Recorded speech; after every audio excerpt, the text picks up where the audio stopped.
todos. Somos o grupo 2 do segundo ano A e iremos apresentar o júri simulado. Darei início chamando aqui os principais integrantes do júri. Convido agora para se fazer presente a senhora advogada de defesa, Cecília Marisa Castelo.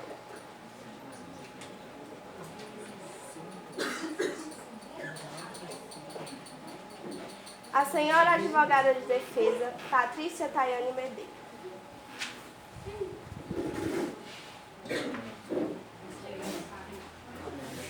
A senhora promotora de justiça, Luísa Beatriz Carvalho.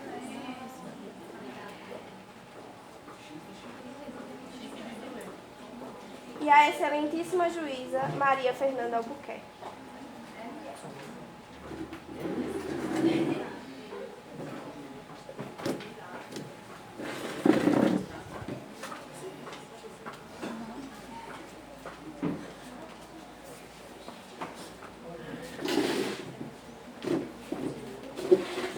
Declaro aberto os trabalhos da 14ª sessão da 247ª reunião do Júri da Comarca de Carnadeira da Penha, do ano de 2018. Determina a senhora escrivã que realize a chamada dos jurados sorteados. Vou proceder ao sorteio dos 7 jurados que deverão compor o conselho de sentença. Devo adverti-los, entretanto, que estão impedidos de servir no mesmo conselho marido e mulher, ascendentes e descendentes, sogro, genro e nora, cunhado durante o cunhado, tio e sobrinho, padrasto e madrasta. Também não deverão servir os jurados que tenham parentesco com a juíza Maria Fernanda Albuquerque, com a promotora Luísa Beatriz Carvalho, com a advogada Cecília Marisa Castelo e com o réu Jorge Sebastião Bezerra. Procederemos agora ao sorteio dos jurados. A cada nome consultar as partes, iniciando-se pela defesa. Sobre recusas, convidar os não recusados para tomarem assento.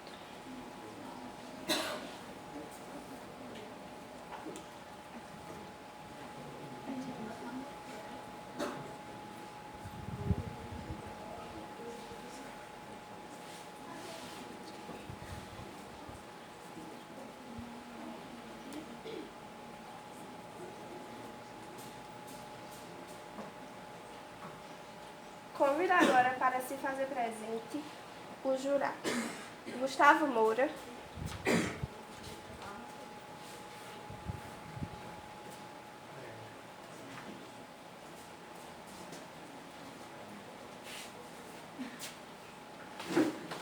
Thales Emanuel David,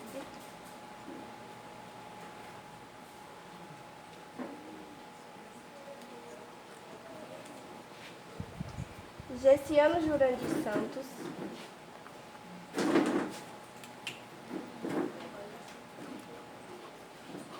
Ana Cláudia Souza, Luiz Fernando Silva,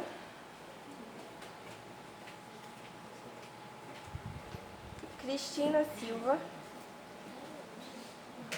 Isabela Alves. Passo a palavra para a excelentíssima juíza. Tendo comparecido um número de 4 jurados, declaro instalada a presente sessão. Aos jurados faltosos, aplico uma multa de R$ 752,50, estando os mesmos desde já sorteados para a próxima sessão. Determina a senhora juíza que consignem seus nomes e os notifique a comparecerem no dia 26, às 14 horas, para a próxima sessão. Será submetido a julgamento o réu Jorge Sebastião Bezerra. Determina ao senhor porteiro do auditório que apregoe as partes e as testemunhas, colocando em salas separadas as de acusação das de defesa. Os jurados que serviram em julgamento desse mesmo processo, se houve, não poderão servir mais. Os que se encontrarem nessa situação, peço que se retirem imediatamente. Nos que se fazem aqui presentes, faz-se o juramento. Jura pela honra dizer a verdade e só a verdade? Juro. Advirto-vos que, uma vez sorteados, não poderão comunicar-se com o outro, podendo ser excluído do conselho e tendo multa de 1 a 10 salários mínimos. A defesa e a acusação poderão recusar emotivamente, cada qual, até um jurado. Então está formado o conselho de sentença. Farei a exortação legal e a chamada. Os senhores aqui presentes deverão responder assim prometo, todos de pé.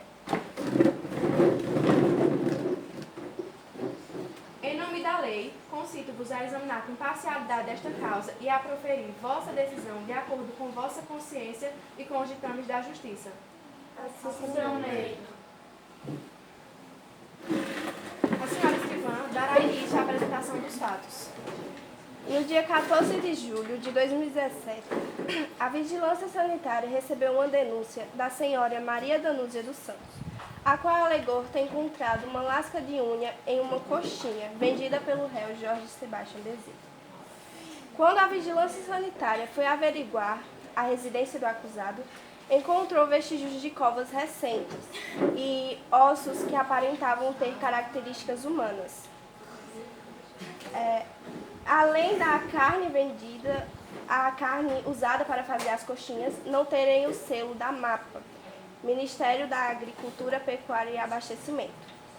Após as perícias, a polícia foi acionada e efetuou a prisão preventiva do acusado Jorge Sebastião Bezerra.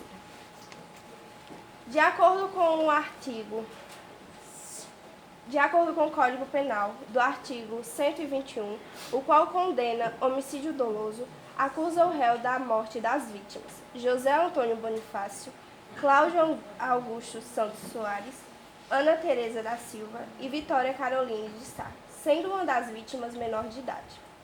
E de acordo com o Código Penal, do artigo 211, que condena o acusado pela ocultação dos cadáveres. Passo a palavra para a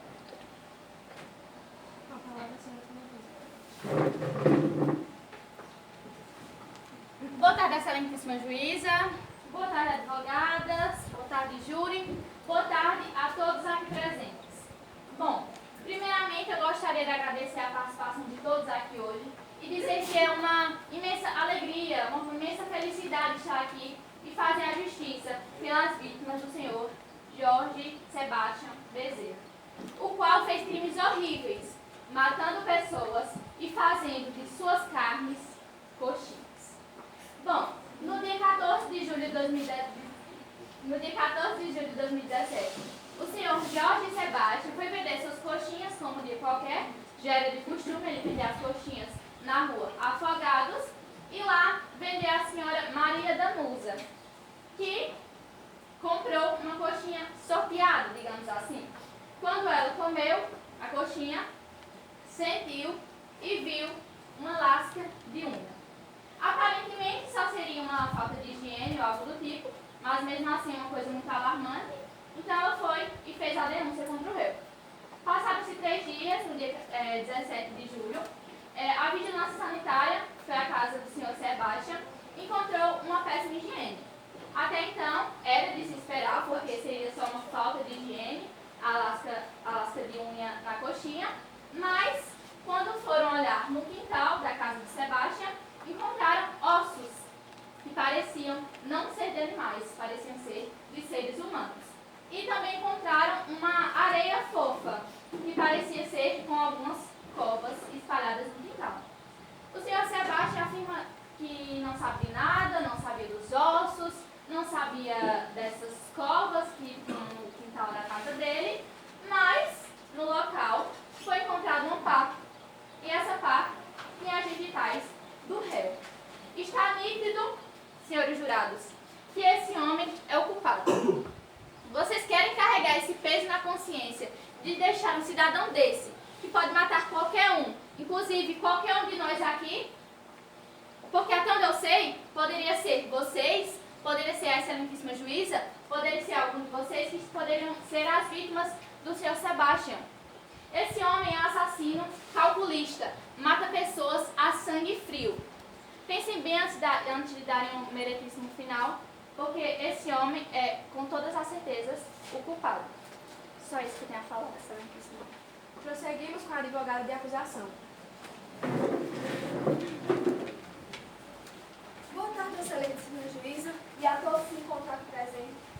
No dia 9 de julho de 2017, vizinhos ligaram para a delegacia alegando estar incomodados com um som demasiadamente alto, vindo da casa do acusado, senhor Jorge Sebastião Bezerra, que após 30 minutos foi intimado pelo policial José Herculano da Costa, o qual reparou o réu muito conturbado e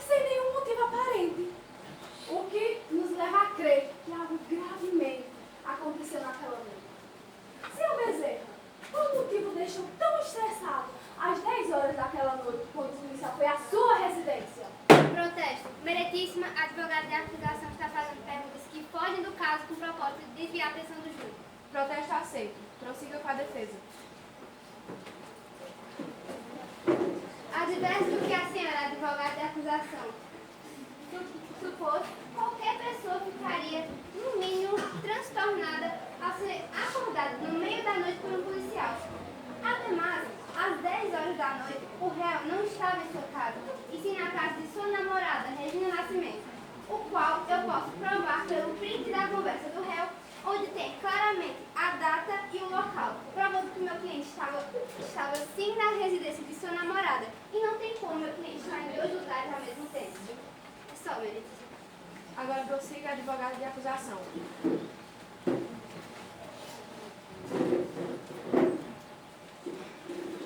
Senhora advogada, isso é apenas uma prova de um dia e de vários outros. Os vizinhos reclamaram dos barulhos ininterruptos que surgiram da casa do seu cliente.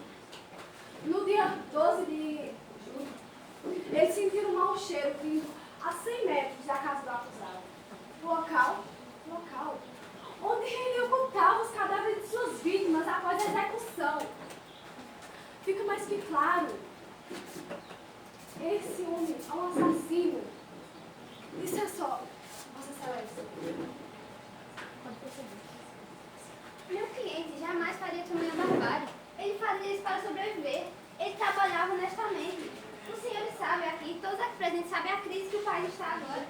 O meu cliente somente achou um trabalho com a sua prima Juliana. Ele fazia tudo o que ela mandava, até mesmo quando ela não estava presente. Protesto, Meritíssima!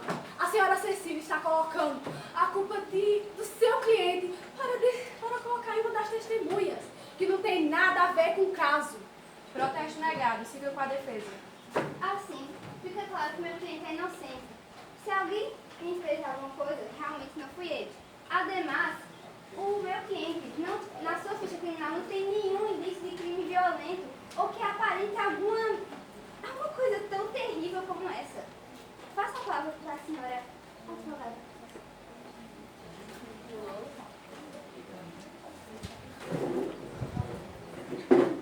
A senhora advogada da defesa está demasiadamente enganada. Juliana se encontrava-se fora da cidade quando tudo ocorreu. De fato, ele era o dono de todo o negócio. Entretanto, os restos mortais foram encontrados no quintal do seu cliente, doutora Cecília. Então, afirmamos que o seu cliente matava as vítimas e usava as suas partes dos corpos para fazer as coxinhas para vender. Praticando canibalismo, meus caros. Isso é só, Meritíssima. Prossiga com a defesa. Todos aqui sabem como a medicina evoluiu nesses últimos anos. Tanto que quando uma pessoa é morta, a gente pode levar para o ML e lá nós sabemos como, quando, por quem foi morta, se foi um homem ou uma mulher. E nos exames, as apunhaladas no pescoço e na cabeça das vítimas não eram profundas o suficiente para serem executadas por um homem. Protesto, Meritíssima, pois Jorge Bezerra pode somente aparentar ser forte, mas em exames laboratoriais comprova-se o uso de anabolizantes. Protesto aceito.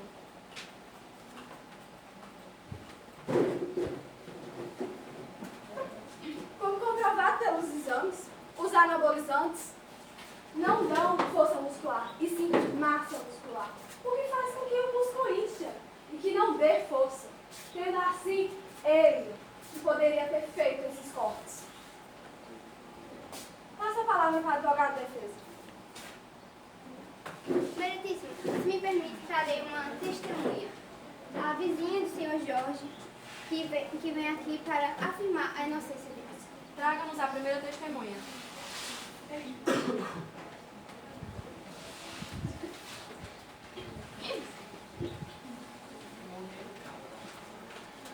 Bom dia, senhora Isabela.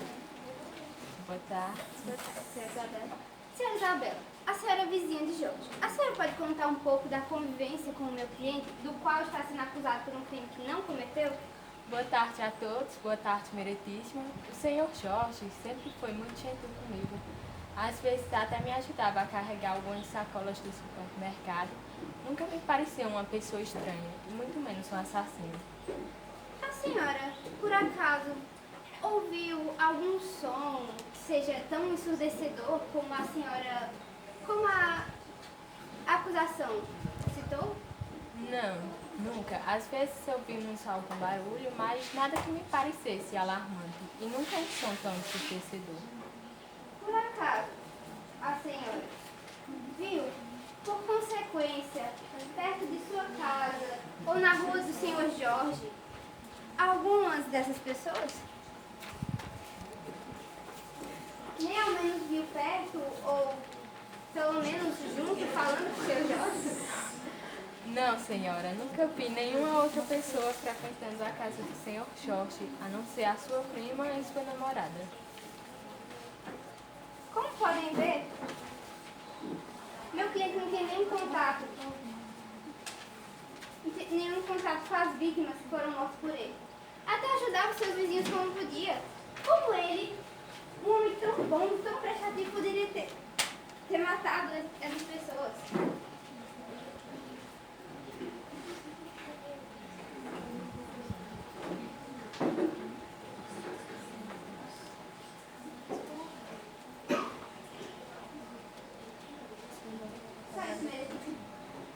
A acusação tem alguma pergunta para a testemunha? Não, senhora juíza. Então prosseguimos com a acusação. Contrapondo a afirmação da senhora advogada de defesa, eu tenho algumas provas que mostram claramente que o senhor Jorge preparando as caças humanas. Como todos podem ver, o senhor está mais que claro. Esse homem é um assassino. Ele que é o criminoso que mata. Protesto, meu cliente não era alheio às câmeras de segurança e à procedência das carnes.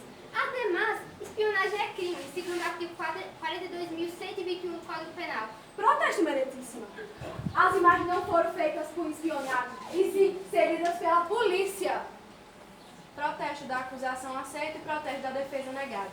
Continue. Se não fosse das investigações, o seu cliente ainda estaria por aí, matando as vítimas e utilizando de suas partes e seus corpos para satisfazer o seu desejo canibal, o que é um crime ainda maior e ainda colocando a vida de todos em risco, até nós que se encontramos aqui, senhores.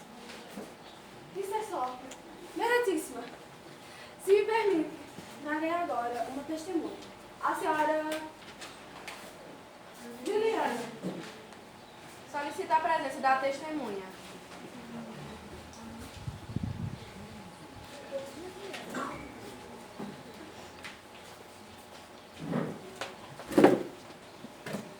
Boa tarde, senhora Juliana. Tudo bem? Tudo sim. Poderia nos contar um pouco a convivência que teve com o seu réu? Boa tarde a todos. O meu primo, a qual eu sempre tive um grande afeto, nunca demonstrou nenhum sinal de violência. Mas logo depois que eu deixei que vendesse os salgados no meu lugar, ele mudou completamente. Que tipo de mudanças a senhora observou no réu? Ele, que sempre foi calmo, estava mais agressivo, conturbado.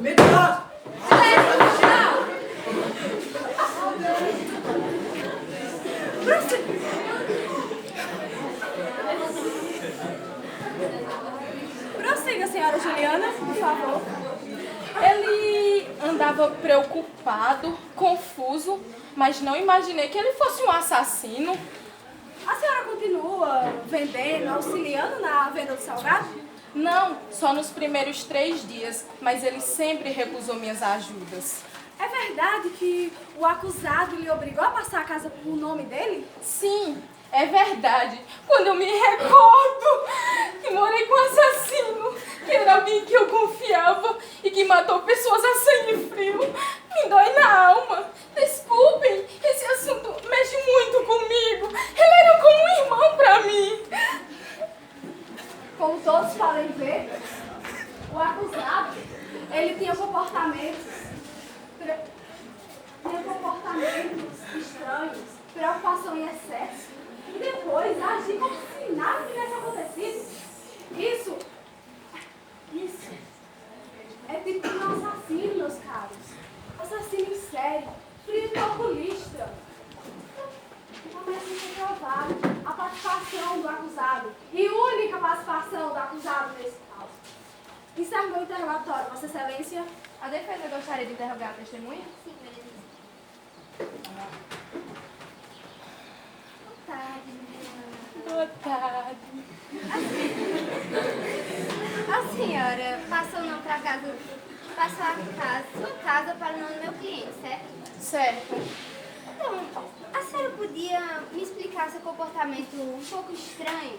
Porque, segundo o tabelião, você foi ao cartório 12 vezes em 4 dias. Por que essa tamanha pressa? Eu simplesmente ia viajar e não tinha motivos para ficar com a casa. Como ele precisava mais do que eu e o comportamento dele estava estranho, desculpe, isso me abala muito. Protesto, Meretíssima. É evidente que a testemunha está impossibilitada de responder tais perguntas. Protesto, Meretíssima. As perguntas de ambos os lados são importantes para a solução do caso. Negar-me o direito ao interrogatório é, no mínimo, injustiça. Pode prosseguir com a defesa. Você não notou... Se você morava com o assassino, por que você não notou o forte cheiro de sangue? De acordo com algumas pesquisas, o cheiro para algumas pessoas pode ser tão forte que pode despertá-las de um sono profundo. Eu não ficava muito em casa. Geralmente eu estava ou na casa da minha amiga ou preparando a minha viagem. Ele era muito discreto. Jamais imaginei que tal situação ocorreria na minha casa. Intrigante, senhoras e senhores. Juliana morava com um assassino, um canibal, um maníaco, entre aspas. Mas não suspeitou nem de cheiro de sangue, nem de alguma atitude dele, nada. Era simplesmente ela estava alheia a situações que ocorreram. Acho muito estranho. Protesto, Meretíssima. A senhora Cecília está abusando do estado emocional da testemunha. Protesto negado. Pode prosseguir.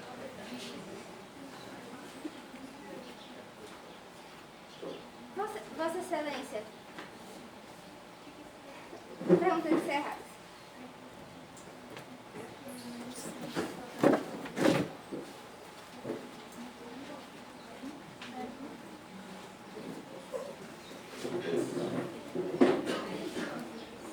Tenho em mãos um áudio que comprova como o senhor Jorge tem um comportamento estranho e como ele importunava os vizinhos.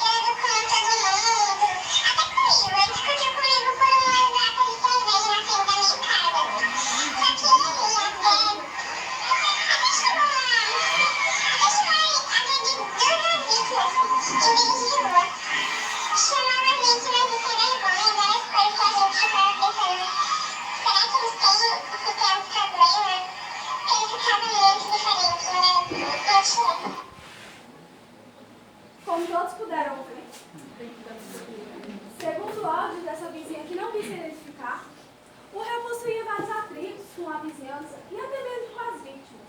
E como é difícil saber sua relação com as mesmas, fica mais que claro que o réu poderia ter sim motivos que o levassem a cometer homicídio. Este é o fato final, senhores.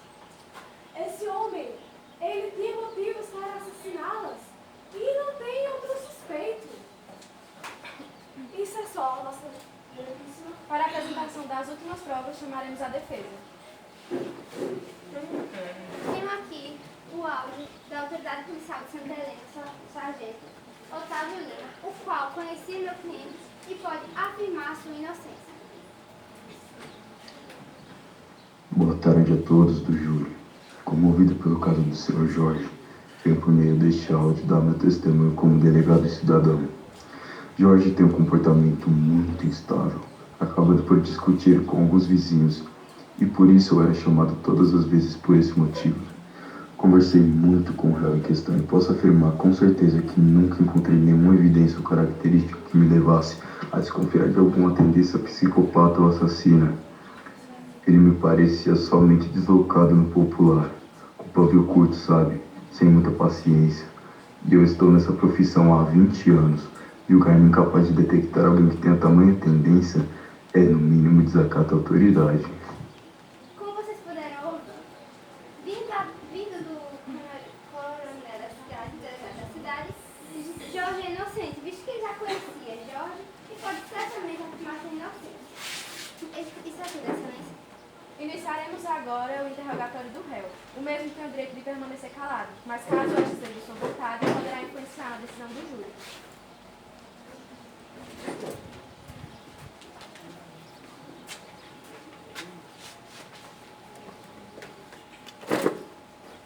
Eu sou inocente, nunca faria mal a ninguém, nem mesmo meu próprio inimigo. Pedi esse emprego porque estava precisando de algo que me desse sustento. E tudo o que eu faria era a mãe da minha prima Juliana, que assim como eu não matou e nem mataria ninguém.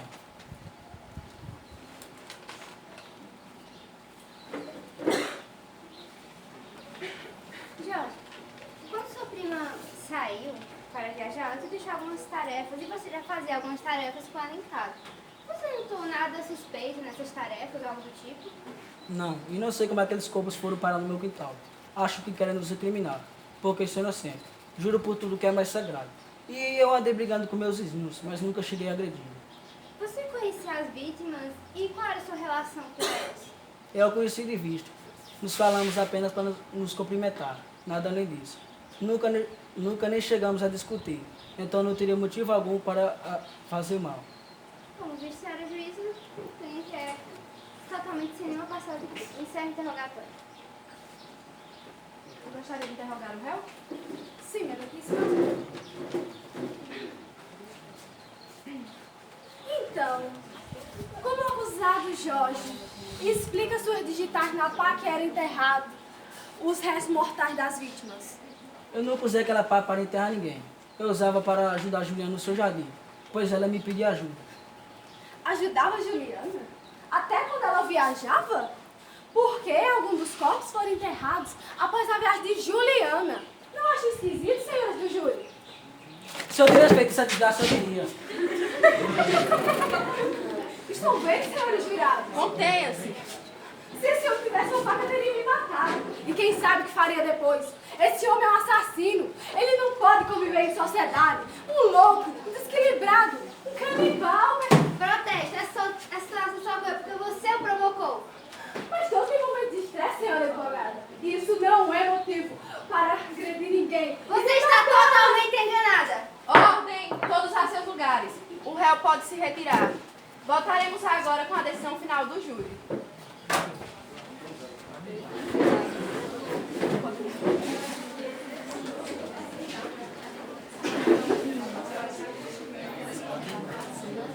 Voltamos agora com a decisão final do júri. O senhor Gustavo, queira se pronunciar. Considero o réu culpado, apesar das testemunhas e de provas, de defesa e acusação, tendo envolvimento forte.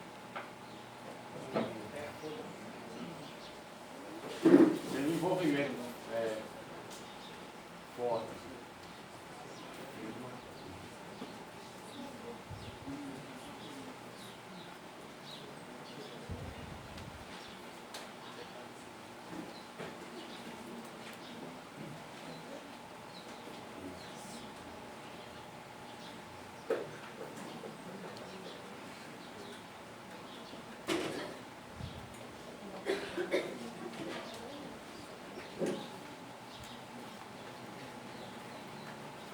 Serem relativamente fortes,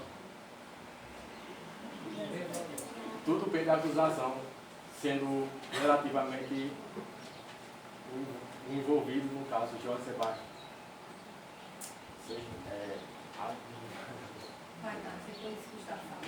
Depois eu falo. Considero o culpado, pois quando os delitos aconteceram, ele estava sozinho dentro de casa. Considero o réu culpado, tendo a defesa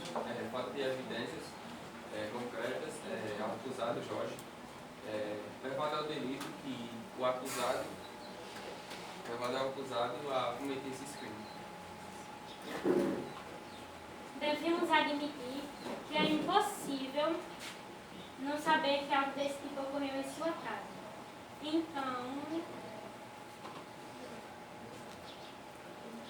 não resta dúvidas, pois a consistência das provas, tais são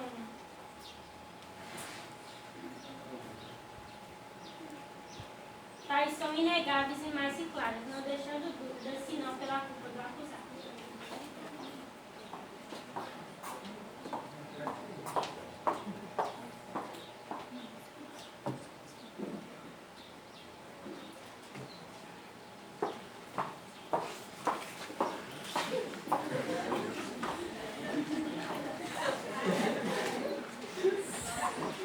Senhores jurados e a todos aqui presentes, interrompemos essa sessão pelo aparecimento de novas provas trazidas por Carla Sanches, do Laboratório de Perícias. A faca usada no assassinato das vítimas foi encontrada e não contém as digitais do réu, e sim de duas das pessoas que se encontram aqui presentes nesse júri. E já a advogada de defesa queira vir até mim mesmo, por favor.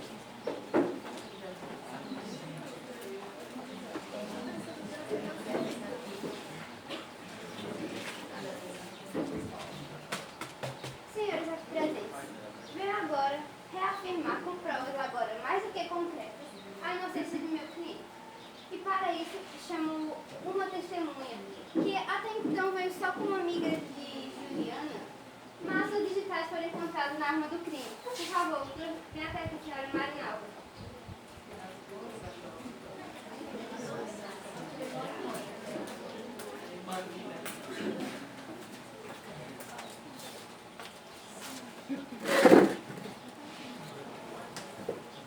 Marinalva, as suas digitais foram encontradas na arma do crime. Como a senhora explica isso?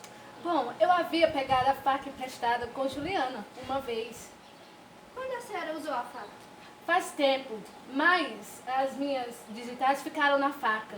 E como Jorge usava luvas... Não, a senhora está falando que Jorge usava luvas. Sim, eu quero Como a senhora sabia que ele usava luvas? Sim, eu quero dizer que ele usava luvas